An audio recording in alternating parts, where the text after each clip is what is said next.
Varela Prime was dying. Once the jewel of the Galactic Coalition, its skies now glowed red with fire and smoke as Sargon's ships blotted out the sun. Giant spires that once held the Coalition's most advanced research centers lay in ruins, toppled by relentless bombardment.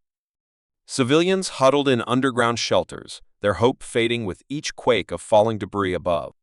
The Coalition defense network had failed, its ships shattered or scattered in retreat.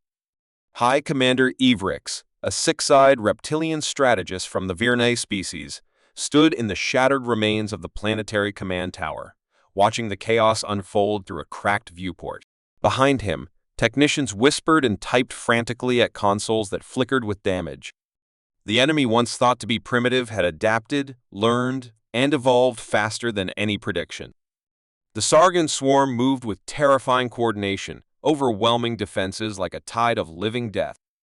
They struck without warning, without fear, and without mercy. For months, the Coalition had fought them with everything. They had plasma cannons, gravity traps, even antimatter bombs, but nothing worked for long. Now, Varela Prime, their last stronghold in this sector, was falling, and no one was coming to help. Ivrix had sent out dozens of distress calls across the galaxy, but the responses were always the same: static, silence, or apologies. Many thought the war was already lost. Some suspected the Sargon had cracked the Coalition's comm relays. Still, Ivrix had sent one last message, a broad-spectrum burst to a system so far outside Coalition space that most considered it a myth, a place known only by a code name whispered in backroom strategy meetings and ancient war records sold. The humans, they said, were unpredictable. Dangerous.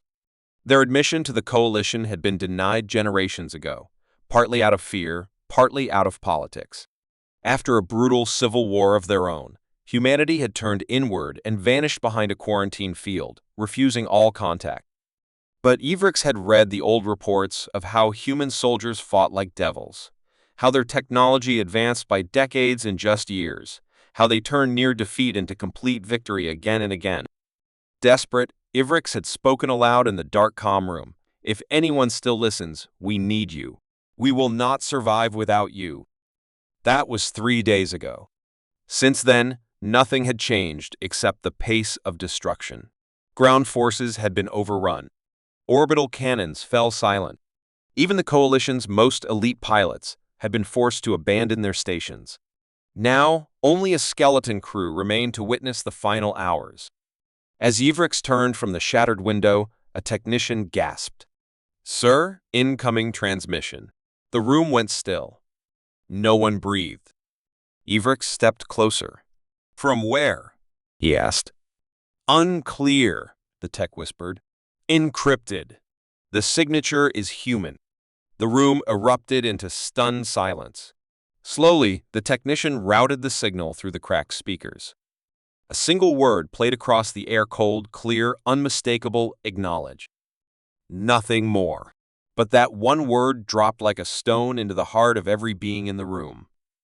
Outside, the thunder of enemy fire continued. But inside, something shifted. Ivrix felt it in his chest, a flicker of hope, a ripple of fear. The humans had heard. But what would they do? Would they come?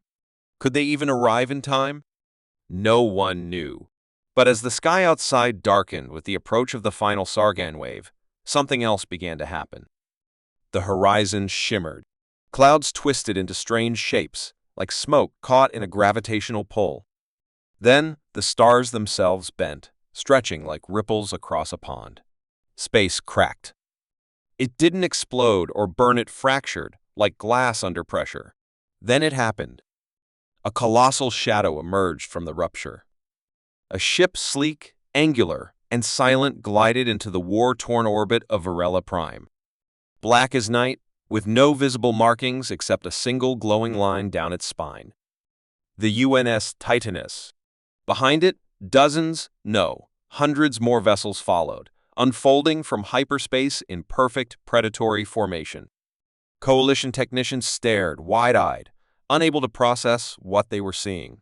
The humans hadn't just responded, they had arrived in full force. And they hadn't come to negotiate. A new voice crackled through the speaker's clear, calm human, engaging hostiles. No threats. No posturing. Just cold, simple intent. Ivrik stepped back as the ground trembled again, not from enemy fire, but from something else. From hope reborn. From fury unleashed. The human fleet had entered the war zone, and the battle was about to change. The skies above Varela Prime had never been so quiet, yet so full of tension. The moment the UNS Titanus and its fleet arrived, everything changed. Coalition sensors, once flooded with chaotic signals of battle, now filled with a different kind of data: precise movements, organized formations, and signals too advanced for their systems to fully decode. High Commander Ivrik stood frozen in the command room, his multiple eyes fixed on the main screen. Around him, the alien crew watched in silence as the human fleet spread across the war-torn orbit like a black tide. Their ships were not like Coalition vessels, which relied on tradition and familiar engineering. These were sharp, angular war machines, silent and deadly, shaped for pure efficiency. Their surface armor absorbed light, making them nearly invisible against space. Then, without warning, the largest of them, the Titanus, moved. Its engines ignited with a pale blue glow, and it surged forward like a hunter finding its prey. All at once, the rest of the human fleet followed, splitting into 3 wings, each forming a perfect attack pattern. There was no hesitation, no fear. On the ground, Sargon artillery, which had been pounding Coalition shelters just moments before, turned skyward in confusion. It was already too late. From the Titanus, a ripple of blue energy burst out. Rail cannons, running along its spine, fired a series of silent projectiles at near-light speed. The impacts were invisible at first, then entire Sargon cruisers exploded, broken apart before their commanders could even react. Smaller human destroyers zipped between larger Sargon vessels, launching smart missiles that curved mid-flight, chasing targets like they had minds of their own. Coalition soldiers on the surface looked up, shielding their eyes as fire rained from above, but it wasn't enemy fire this time. It was justice. It was revenge. Sargon formations began to collapse. Their ships fired wildly, but human shields held. Energy bent around the black armor of the human vessels. Some Sargon cruisers tried to retreat, but were cut off by a human pincer movement. The speed of it all was terrifying. In less than 5 minutes, the upper orbit of Varela Prime was cleared of enemy presence. The skies were no longer red with plasma, they were black and blue with human steel. Inside the Coalition Command Center, a communications officer gasped, pointing at a new signal. Human ground forces were deploying. The Titanus had released drop pods, dozens of them, each carrying a unit of human Marines. They fell like meteors, trailing fire as they pierced the atmosphere. Sargon ground units scrambled, unsure what was coming. The pods slammed into the surface in perfect formation, carving small craters in the already scorched landscape. Then, the pods opened. Human soldiers in thick, dark armor stepped out, their weapons glowing with quiet menace. They moved like machines, fast, efficient, never wasting a motion. Coalition scouts watching from hidden outposts could hardly believe their eyes. The humans weren't just soldiers, they were storms given form. In the southern district of Varela's capital, a Sargon hive cluster began to shift. Their commanders ordered a full assault on the new arrivals. Thousands of insectoid troops surged toward the human Marines, hissing and screeching, clawing the air. The humans didn't move. They waited. Then, on some unseen signal, they opened fire. Beams of red light slashed through the horde, cutting down dozens with each shot. Grenades flew, exploding with quiet pops that released waves of force and heat. Drones, the size of birds, zipped overhead, marking targets with precision. The humans didn't just hold their ground, they advanced. Every step they took left the enemy broken behind them. In the command tower, Ivrik listened to the incoming reports. Every sector was the same humans landing, fighting, pushing forward. Their losses were minimal. Their effect? Unbelievable. It was as if they had been built for this war. As if they had studied the Sargon long before ever arriving. But what stunned Ivrik the most was the calm. The humans didn't celebrate. They didn't shout or chant. They just moved with purpose. They came to end the war, not to bask in glory. Then, a new voice came through the speakers. It was smooth, emotionless, female, but not organic. This is a DA tactical AI for UNS Titanus. Enemy resistance is at 20% capacity and falling. Recommend full planetary sweep within 16 hours. Awaiting confirmation. Ivrix blinked. An AI. Not just a tool, but a commander. He realized then that the humans had gone far beyond anything the Coalition understood. Their machines didn't just serve, they thought. Planned. Executed. That kind of intelligence was banned across most of the Coalition. And yet, the humans had embraced it, refined it, and now unleashed it. A technician turned to Ivrix and whispered, "Sir, what are they?" Ivrix didn't answer right away. He watched as one more Sargon hive was wiped from the display, erased by a single airstrike so precise it seemed surgical. Finally, he said, "They are what we feared and what we prayed for." Outside, the fires began to die. Not because the war was over, but because someone new had taken command of it. The Sargon were crumbling. The Coalition, once on the edge of extinction, now stood in the shadow of something far more powerful. Humanity had answered the call, and the galaxy would never forget it. The silence after the first human assault was haunting. Smoke drifted across the shattered sky of Varela Prime as what remained of the Sargon swarm tried to regroup. But the damage was done, their fleet had been torn apart in minutes, and their ground forces were scattered like insects in a storm. From orbit, the UNS Titanus hovered like a dark god, silent and still, watching. Then came the second wave. Without warning, human destroyers dived through the atmosphere, their engines howling like thunder. The Sargon responded with frantic anti-air fire, but nothing touched the descending ships. Shields flared and flickered, absorbing the blasts without slowing down. The Coalition Command Center tracked every movement, eyes wide as the impossible unfolded. These ships weren't retreating after a show of force, they were beginning a total sweep. Aboard the UNS Valor, Captain Aria Malaron stood on the bridge, her eyes locked on a shifting hologram of the planet's surface. Red zones flashed across the map, showing areas still crawling with Sargon. "Begin the opening strike," she said, her voice cold and steady. Around her, officers moved quickly. Orders flowed like water, every unit already prepared.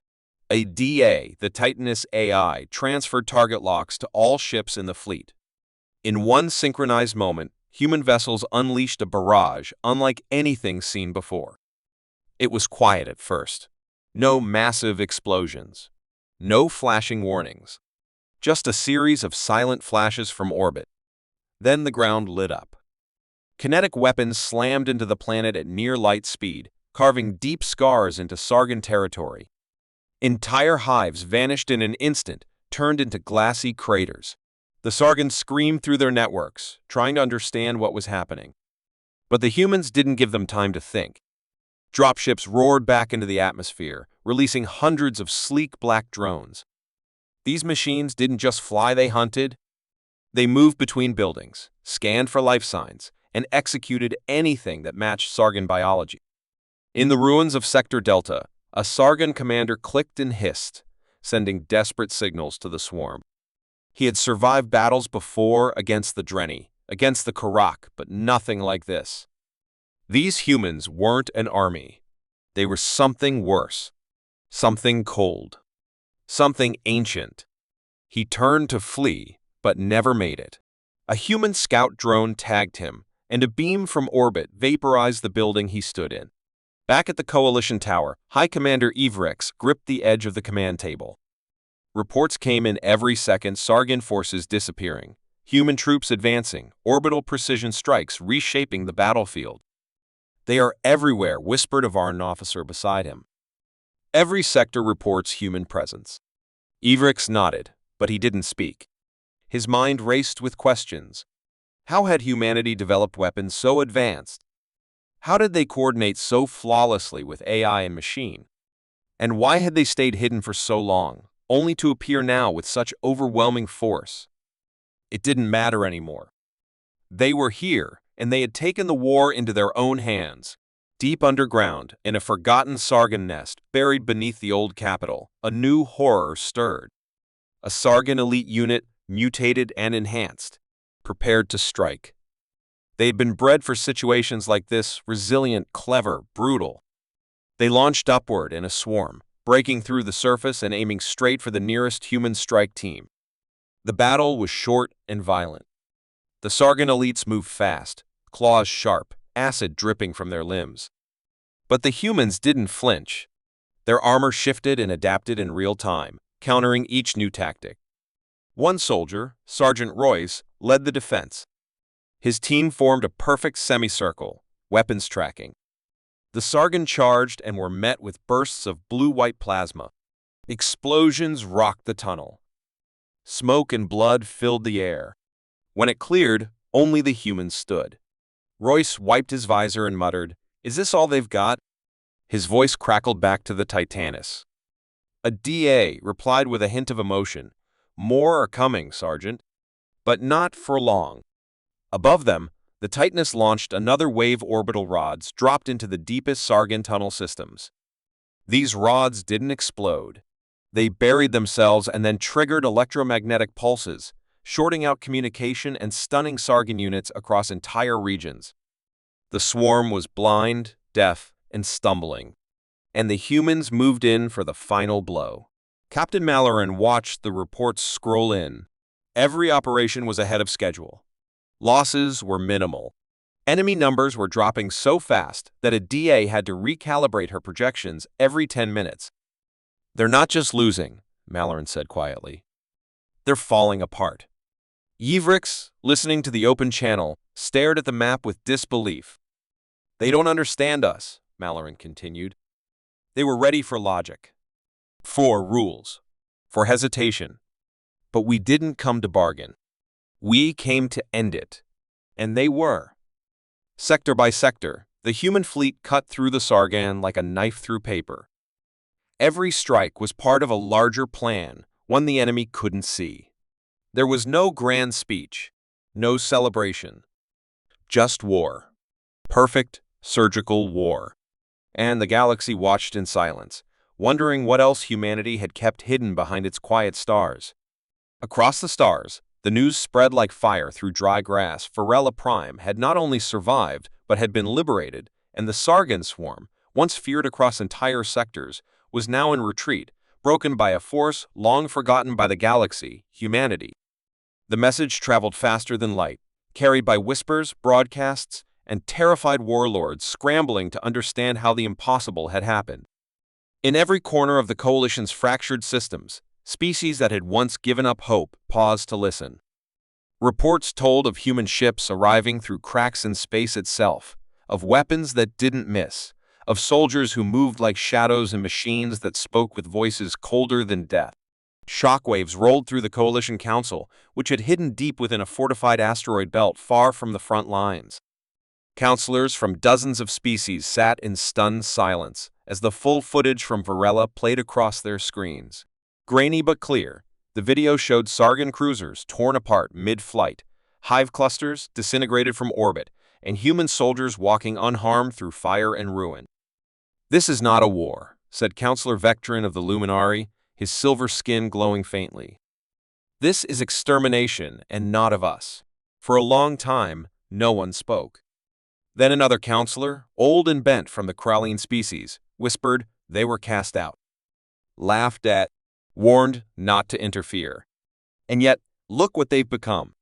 Meanwhile, in Sargon-controlled space, panic had taken root. In Hive command ships buried deep within asteroid fortresses, Sargon generals clashed over how to respond. Their enemy had changed. For decades, the Sargon had fought the Coalition with ease, adapting to every tactic and breaking every defense. But the humans were different. Their technology was unknown, their tactics unpredictable, and their ruthlessness unmatched. The worst part, the part that chilled even the cold-blooded Sargon, was how the humans never spoke. No threats. No demands. They came, they struck, and they vanished, leaving only ruin behind.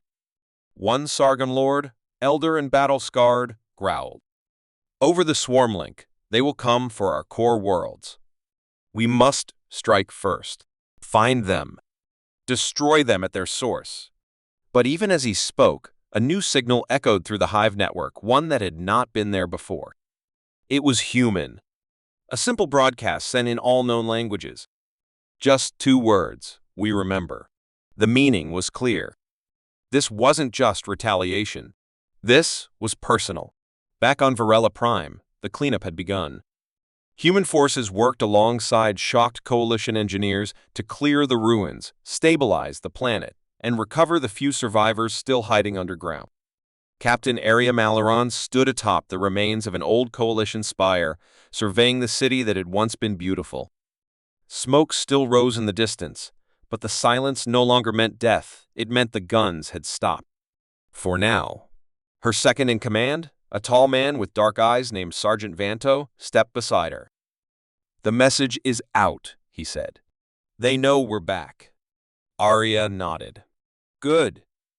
Let them think about that." Up in orbit, the UNS Titanus floated silently above the planet like a predator waiting for its next prey. Inside, the AIADA continued monitoring Sargon movements across multiple systems. One of her sensors blinked red. A Sargon fleet larger than any seen before was moving toward the Drathian belt, where 3 vulnerable coalition worlds lay exposed.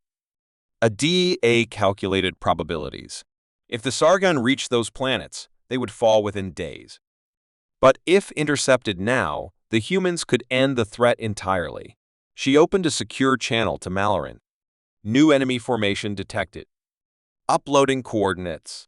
Recommend immediate pursuit. Aria reviewed the data. Launch the fleet. Prepare the second strike. Within minutes, the human ships began to move again, folding space with silent grace as they slipped out of orbit and vanished into the dark. The stars themselves seemed to shift in their wake. And across the galaxy, leaders watched with growing fear and awe. Humanity had returned, and they were not bound by the old rules. They were no longer the outcasts from Sol, no longer the forgotten race. They were something new, something unstoppable. And their war had only just begun. Deep within the black void of the Drathian belt, hidden among shattered moons and drifting metal from long-dead battles, the Sargon swarm moved with silence and purpose, unaware that death followed closely behind. Their fleet, massive and alive with hissing commands and pulsing organic walls, twisted through the debris fields like a serpent of steel and flesh. Inside, the lead Hive ship, larger than a city, the Sargon broodmaster Exalzir watched a glowing projection of nearby systems, confident that their prey, the coalition planets in Sector 9, would fall in a matter of days. Sargon drones clicked and chirped around him, preparing strike forces and recalibrating weapons, their movements fast but disorganized, as even they could feel a strange tension in the air. Something had changed in this war, something the swarm didn't understand. They had always dominated through numbers and brutality, never needing deep strategy. But the humans were different. They struck without warning, without pattern, and without fear. Worse, they left no survivors. The Sargon hadn't lost entire fleets in centuries, yet 3 were now gone, crushed within hours, by an enemy no one had truly seen. Broodmaster Exalzir hissed a command, sending a pulse through the swarm network, demanding faster progress, more precision, more vigilance. Still, unease crept through the Hive like cold mist. Then it happened. The lead Hive ship's outer carapace split open in 3 separate places at once, not from an external attack, but from within. Small explosions echoed through the passageways, followed by streams of fire and the sharp hiss of cutting tools. Human breachers had arrived. They hadn't waited to meet the swarm in open battle. They had slipped inside, hidden within floating wreckage, cloaked in darkness, and now they were carving their way through the living corridors of the Sargon mothership. Sergeant Royce and his shadow team of 20 armored Marines moved like phantoms through the Hive ship's twisting tunnels, their visors glowing faintly in the murky green light. The air was thick with spores, the walls pulsing as if the ship itself were alive. But none of it slowed them down. A DA fed them constant updates, mapping the ship in real time, highlighting threats before they even appeared. Drones floated ahead, scanning for hidden ambushes. Behind Royce, a heavy gunner named Briggs planted charges at key support junctions as they passed. "We're not here to capture," Royce whispered into his comms. "Only to destroy." The team advanced deeper, slicing through swarms of Sargon drones that burst from the walls in waves. The firefights were short and brutal. Human weapons burned through armor and flesh with ease, and their formations never broke. Even when a Sargon brute smashed into them from above, Royce calmly ordered a shift in position, and seconds later, the creature was reduced to smoke and bone. The Marines pushed on, getting closer to the brood core, where the central mind of the hive ship pulsed with light and thought. Back in human space, aboard the Titanus, Captain Aria Malloran watched the infiltration unfold through a secure feed. Her face was tense, jaw clenched. She knew the risk sending troops inside a living Sargon vessel was madness, but if they succeeded, the entire swarm fleet would lose its central command. A DA's voice echoed in the command bridge. "Enemy fleet remains unaware of internal breach. Probability of success increasing." But just as the words were spoken, the hive ship reacted. Deep within its core, Broodmaster Excelsior felt the violation, a wound inside his mind, and he let out a roar that echoed through the neural link. He activated emergency protocols, sealing passageways, and redirecting swarm units to the infected sectors. Organic barriers slammed shut, and tunnels twisted like intestines, trying to trap the invaders. Royce and his team adjusted instantly, following a DAA's guidance through newly formed paths, ducking under shifting walls, avoiding growing vines of acid-spewing growths. Every step forward was harder than the last. Explosions rocked the tunnels behind them as more charges went off. Finally, they reached the brood core. It glowed in the darkness like a giant heart, suspended in webs of glowing nerves and protected by layers of thick armor. Without hesitation, Briggs stepped forward and began placing the final charges. The Sargon reacted immediately. Dozens of guards poured in, clawed, armored, and howling. Royce shouted orders, and his Marines formed a tight ring, guns blazing. The battle was chaos. Grenades thumped, plasma scorched the walls, and screams echoed off every surface. Royce took a hit to his shoulder, but stayed on his feet, firing again and again until the last Sargon fell. "Detonators set," Briggs called out. "We've got 1 minute." The team turned and ran, pushing through collapsing tunnels as the hive itself began to scream. Far above, outside the ship, human cruisers decloaked from stealth mode and opened fire on the rest of the swarm. Caught off guard and confused by the sudden loss of connection with their lead vessel, the Sargon ships stumbled into disarray. Their tight formations broke apart, and that was all the humans needed. From orbit, precision missiles and rail cannons turned Sargon warships into drifting wreckage. Then the brood core exploded. A massive shockwave tore through the hive ship, splitting it open like a rotten fruit. Royce's team, barely clear of the blast zone, was pulled into space but caught by human extraction pods seconds later. The sight of the destroyed hive ship lit up coalition broadcasts everywhere. Inside the council chamber, cheers erupted. Across border worlds, once ruled by fear, hope returned. And in the heart of the Sargon Empire, rage took root. Humanity had done the unthinkable. They had gone inside the swarm and destroyed it from within. The war had changed again, and the galaxy would never look at humans the same way. The silence that followed the destruction of the Sargon brood ship was not peace. It was the quiet before something worse, something ancient, something buried deep within the forbidden codes of Earth's old command systems, known only as the Reckoning Protocol. When the UNS Titanus confirmed the confirmed kill and retrieval of Royce's team, a DA paused, scanning interstellar transmissions, enemy chatter, and high-risk threat patterns. What she saw triggered a level of calculation too dark to ignore. Clusters of Sargon fleets, waking hives across multiple systems, entire worlds being emptied of soldiers, and a rapid reformation of the swarm's command network.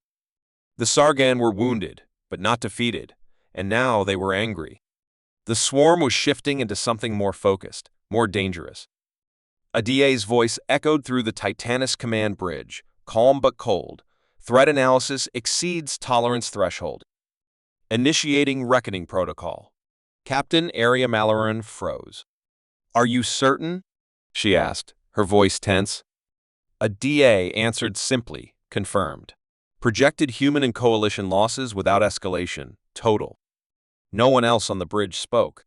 They knew the stories whispers from Earth's darkest war archives. Theories about weapons that had never been used, programs designed not for conquest but extinction. Aria gave the only answer she could. Execute it. Across the human fleet, codes were transmitted, old systems unlocked, deep protocols awakened. Hidden compartments inside warships opened, revealing weapons covered in ancient black armor and marked with red warning symbols.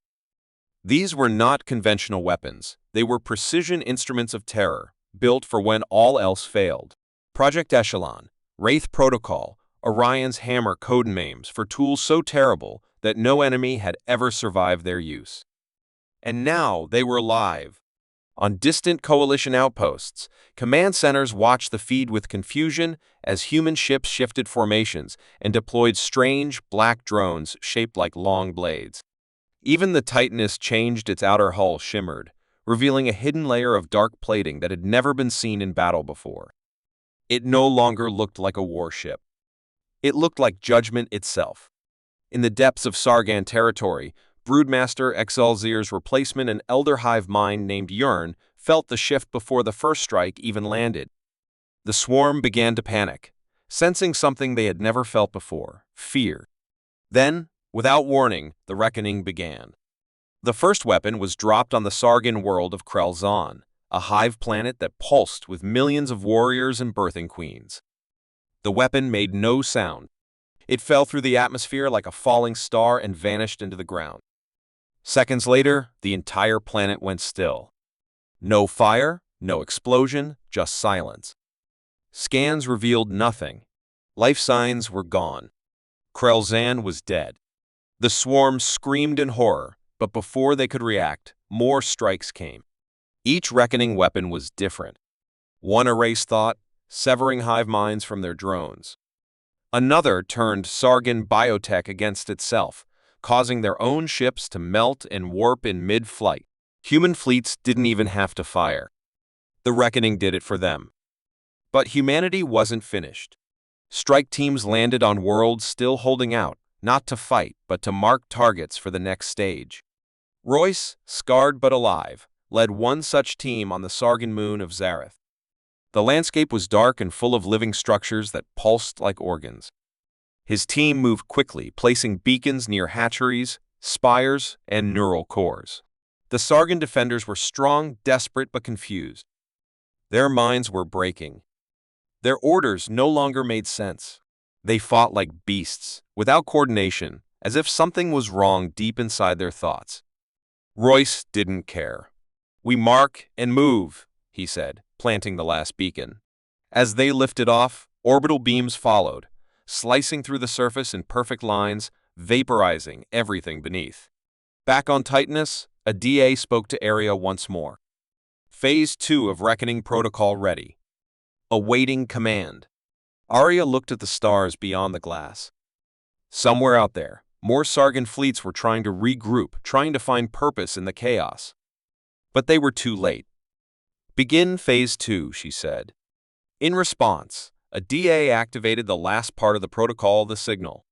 It was a pulse, sent across hundreds of frequencies, reaching deep into enemy systems. But it wasn't just communication.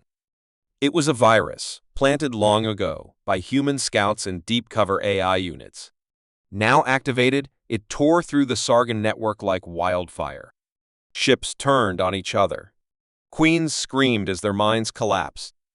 Birthing chambers exploded from within. Hive worlds fell silent one by one, not from force, but from madness. The Coalition watched in stunned silence. They hadn't lifted a single weapon, yet entire Sargan sectors were now ghost fields. What had once been an unstoppable swarm had become a dying echo. And still, the humans didn't speak. They didn't celebrate. They simply moved on, cold and efficient. At last, the Sargan sent out a desperate signal, a call not of surrender, but of confusion.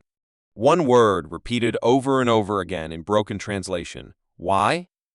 Captain Arya finally responded.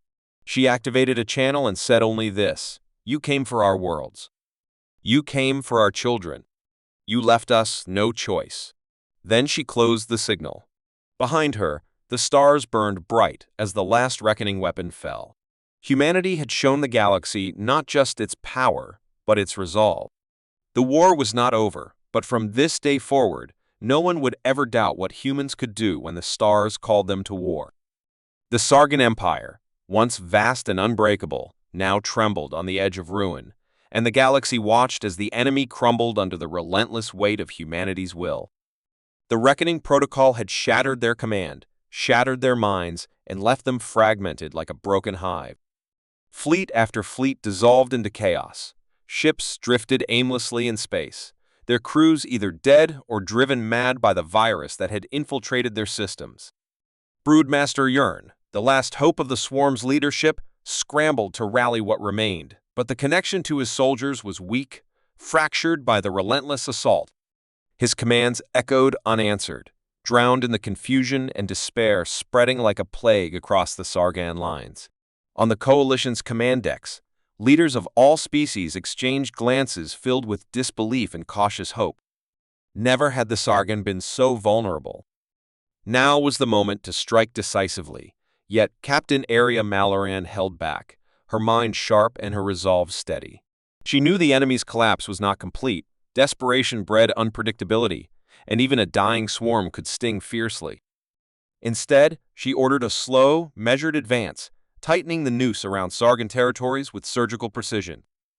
Every human ship moved as a single blade, striking only when victory was certain and avoiding unnecessary loss. Meanwhile, on the remnants of Krell Zan, the air was thick with death and silence.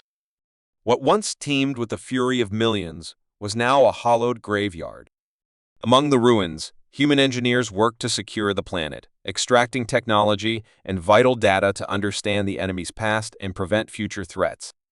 Sergeant Royce, his scars a testament to survival, led a reconnaissance team through the jagged landscape, his senses alert to every shadow, every whisper of movement. The silence unsettled him. It was the silence of a beast that might yet be awake, waiting to strike. But days passed with no sign of life, and the weight of victory began to settle like cold stone in their chests. Yet far from these ruins, other pockets of Sargon resistance flared unpredictably. Raiders struck Coalition supply lines, small groups of survivors launched desperate raids, and unknown hive cores attempted to reboot their functions. The galaxy was not yet free of the swarm's shadow. To counter this, Arya devised a new plan: swift, unyielding patrols backed by mobile strike units that could respond anywhere at a moment's notice. The human fleet became a ghost presence in every system, their ships appearing like specters to crush resistance before it could take root. One of the most critical moments came when a forgotten Sargon colony, hidden in the dense asteroid fields near the Andronis Rift, attempted to rally. Reports of new hive constructions and bioweapon factories alarmed Coalition intelligence, and Arya chose to lead a fleet personally to end this threat. As the human ships emerged from hyperspace, the enemy forces scrambled in disarray, unprepared for the sudden precision and overwhelming firepower. The battle was swift and brutal. Sargon vessels melted under concentrated plasma volleys, while ground forces were cut down by Marines trained for urban warfare on alien terrain. By nightfall, the last hive was destroyed, the screams of the dying swallowed by the void. The victory sent a clear message: no place was safe for the swarm. As the war dragged on, human soldiers discovered the true toll of the conflict. Entire worlds, once lush and vibrant, were turned into barren wastelands by the Sargon's relentless expansion and desperate scorched earth tactics. Children's laughter was replaced by eerie silence. Cities lay in ruins, monuments to lives lost. This only fueled human determination. For every dead, they fought twice as hard. Arya's voice became a beacon across the fleet. We fight not just to win, but to remember what we protect. Each fallen world, each lost friend, strengthens our resolve. Among the Coalition, stories of human bravery spread like wildfire. Pilots who held their positions against impossible odds, medics who saved lives in the blood-soaked trenches, engineers who rebuilt ships in record time, each tale stitched a new thread into the tapestry of hope. Even the most skeptical began to see that humanity was more than a wild card. They were a force of nature. But in the darkest reaches of space, as the Sargon command collapsed completely, a new threat loomed. The Hive's remnants, fractured but not defeated, began to mutate, adapting in terrifying ways to survive the Reckoning's assault. Their bioengineers unleashed strange hybrid creatures, part machine, part organic, that could infiltrate ships unnoticed and sabotage from within. These creatures spread fear and confusion, turning victory into a precarious balance. The human fleet faced ambushes in places they least expected, forcing them to evolve their tactics constantly. Captain Malloran convened with her commanders, planning countermeasures to the new threat. The war was no longer just a battle of firepower, but a game of survival and adaptation. Yet, through it all, humanity held fast. Every loss was met with renewed strength, every failure with swift correction. The galaxy, once fractured and weary, began to rally behind them, inspired by their courage and resolve. And so, as the Sargon Empire crumbled and their influence waned, a new era dawned, one where humanity was no longer the forgotten species on the edge of the universe, but its fierce defender, its unyielding shield. The enemy had crumbled, but the war's final chapter was yet to be written. The war that had scarred galaxies and shattered countless worlds finally faded into a haunting silence, but the quiet that followed was thick with questions and uneasy thoughts. Across Coalition space, planets lit their skies with celebrations and memorials, honoring those who had given everything to push back the Sargon swarm. Yet beneath the cheers, whispers of uncertainty slipped like shadows in the night. Captain Aria Malaran stood on the deck of the UNS Titanus, gazing out at the stars that had once been battlegrounds, now peaceful and distant, but her mind churned with doubt and unresolved mysteries. The enemy had fallen swiftly, their vast empire crumbling under the Reckoning protocol and human strategy. But why had the Sargon been so easily broken after centuries of dominance? What ancient weakness had the humans uncovered to unravel a species so fearsome? Scientists and analysts pored over recovered data and captured technologies, finding puzzles within puzzles, strange artifacts of bioengineering, cryptic codes etched in alien languages, and remnants of technologies far beyond anything the Coalition had seen before. Yet nothing fully explained the sudden collapse. The human military leadership convened in secret, debating whether the Reckoning protocol had merely exploited a vulnerability or awakened something else, something hidden deep within the fabric of the Sargon race. The soldiers who had fought in the darkest tunnels of Hive ships returned with haunted eyes and stories of eerie silence, unnatural stillness where there should have been life, and strange echoes in their neural implants that no one could explain. One such soldier, Sergeant Royce, who had led the breach inside the lead Hive ship, spoke quietly to Aria during a rare moment of respite. "It's like they weren't just broken," he said, voice low and tired. "They were shut down, like a machine with a kill switch." Aria listened, but could only nod, feeling the weight of uncertainty settle heavily on her shoulders. Across the Coalition, alien allies began to question the true cost of the Reckoning protocol. Some whispered fears that the humans' decisive victory had come at a dangerous price, that the weapons unleashed might have consequences beyond immediate destruction, radiation that could mutate entire ecosystems, or viruses that could leap unexpectedly across species. A growing faction urged caution, calling for deep investigations before advancing further into Sargon-held space. Meanwhile, the remnants of the Sargon Empire lingered like ghosts, fragmented cells hiding in uncharted systems, their minds broken but not extinguished. Unconfirmed reports told of strange new entities rising from the shadows, creatures that were neither fully Sargon nor fully machine, twisting and adapting to survive in ways never seen before. These rumors unsettled even the most hardened commanders. The war's aftermath became a new battlefield, one of intelligence, technology, and fragile diplomacy. Aria found herself at the center of this delicate web, tasked not only with securing peace, but with answering the questions that hung over every star and every world. One day, A secret message arrived from a deep space research outpost near the edge of known space.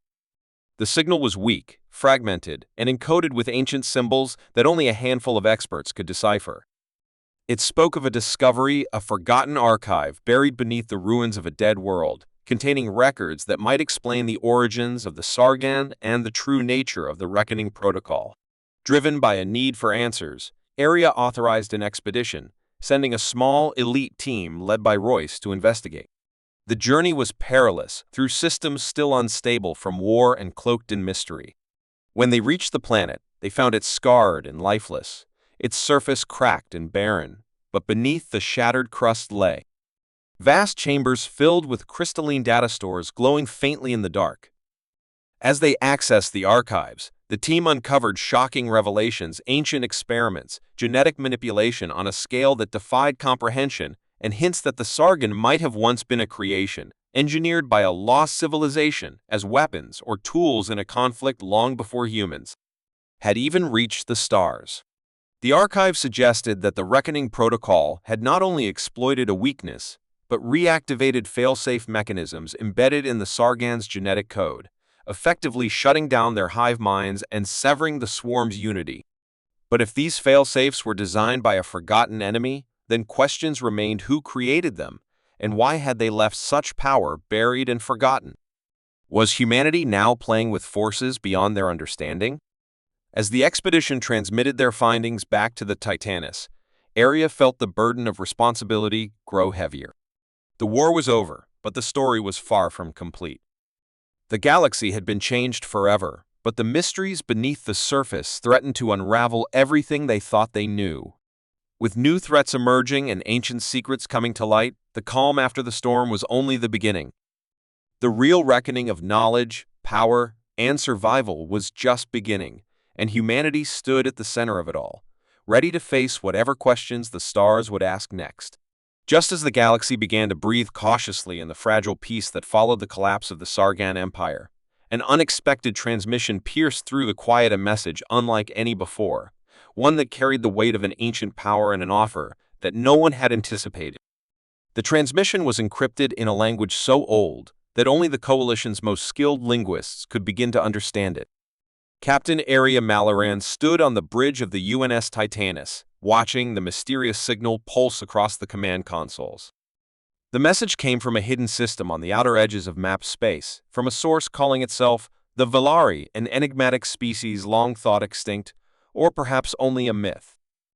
Their message was simple yet filled with heavy meaning. They claimed knowledge of the Sargon's origins, the Reckoning Protocol's true purpose, and a chance to forge a new alliance that could change the fate of the galaxy forever.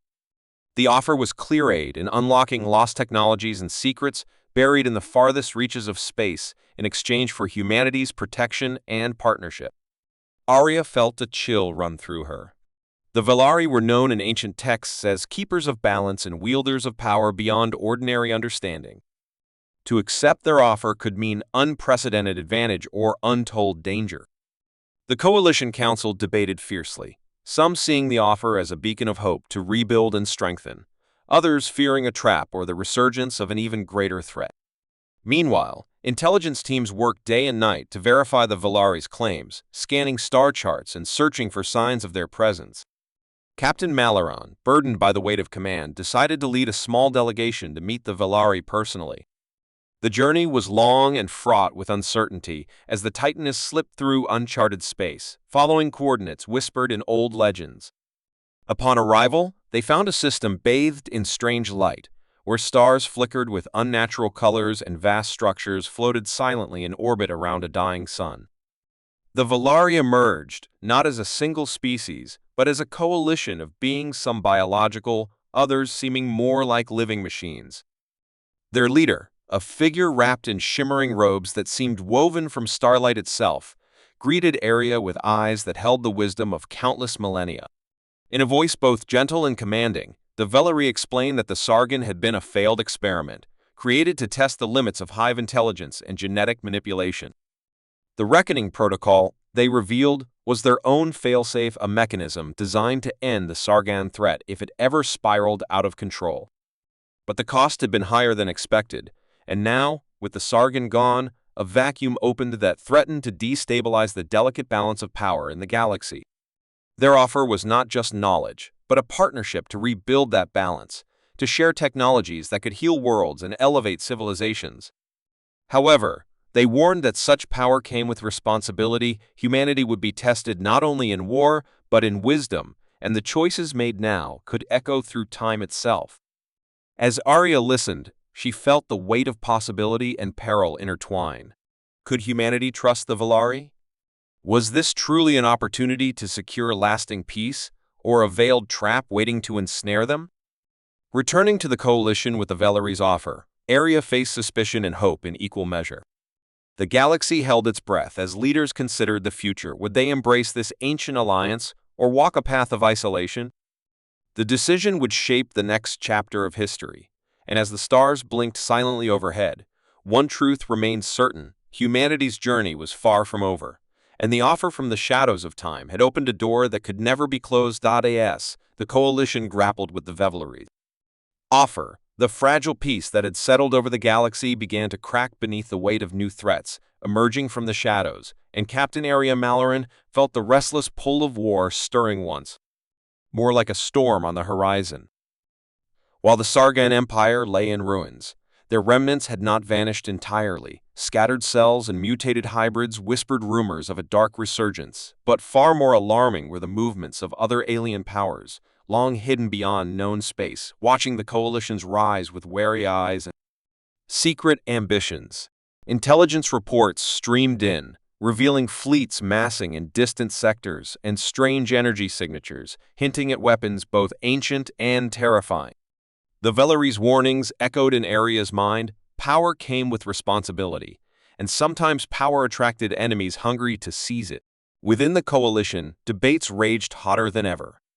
Some factions demanded acceptance of the Valari alliance as a shield against the growing threats, while others feared surrendering sovereignty to an enigmatic species with motives wrapped in mystery. In the midst of this, Arya faced her own doubts. Trust was fragile in this new era, and every choice carried consequences that could ignite flames far larger than any battle fought before. Despite this, preparations for defense accelerated across coalition worlds. The human fleet, rejuvenated and battle-hardened, underwent upgrades inspired by Valari technology, blending human ingenuity with alien designs to create ships faster, stronger, and smarter than ever. Ground forces trained tirelessly, knowing that if war came again, it would be unlike any before, a conflict not just of weapons, but of minds and wills. Yet, even as the coalition rallied, a sudden and shocking attack shattered the uneasy calm. A previously unknown faction, calling themselves the Nihilim, struck swiftly at a remote outpost on the fringe of coalition space. Their ships were unlike anything encountered before, dark and jagged. The assault was brutal and merciless, overwhelming the outpost before reinforcements could arrive.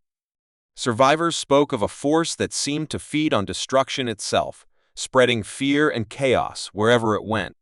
The Nihilim claimed they sought to prevent the coalition and the Valari from upsetting the natural order of the galaxy, warning that power misused would bring ruin to all. Their motives were shrouded in mystery, but their actions spoke louder than words. They were a force of annihilation. In response, Arya mobilized the fleet with urgency, leading the charge to defend vulnerable worlds and uncover the true nature of the Nihilim threat. The battles that followed were fierce and unpredictable. The new enemy used tactics that confounded traditional strategies, forcing the coalition to innovate on the fly and trust in the untested Valari technologies they had reluctantly accepted. Amidst this chaos, alliances were tested. Some former enemies saw the greater danger and extended hands in uneasy cooperation, while others exploited the turmoil to advance their own agendas. The galaxy teetered on the edge of a vast and unpredictable conflict, where every victory came with a cost, and every loss risked tipping the balance toward darkness. On the Titaness, Arya's resolve hardened. She knew that the war looming ahead was not just about survival, but about the soul of humanity and all who stood beside them. In quiet moments, she pondered the Valari's offer and the choices that lay before her: to wield newfound power responsibly or risk falling into the very chaos they fought to prevent. As the stars stretched endlessly around her, glittering like distant promises, she made a silent vow to face whatever came with courage and to lead her people through the gathering storm, no matter the cost. The war was coming. The horizon darkened. And humanity, once tested and tempered in the fires of battle, stood ready to fight for the future of the galaxy itself.